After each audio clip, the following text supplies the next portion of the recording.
আমার এবং বাবার যুগের তফাৎ হলো এই, বাবার যুগের নৈতিকতা আমার যুগে নেই।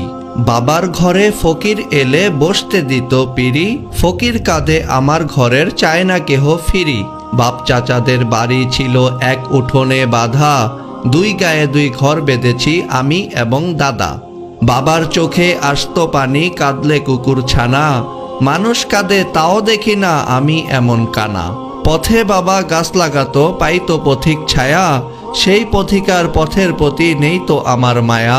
আমার শিশু কাল কেটেছে যত্নে মায়ের কোলে, আমার মেয়ে কান্দে তাহার মা চলে যায় স্কুলে।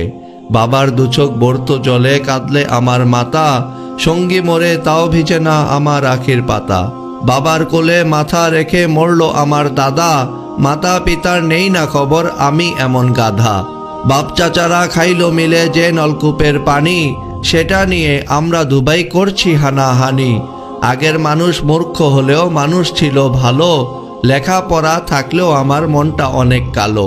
আগের মানুষ গরিব হলেও ভালো ছিল স্বভাব, লোকের এখন টাকা আছে নৈতিকতার অভাব।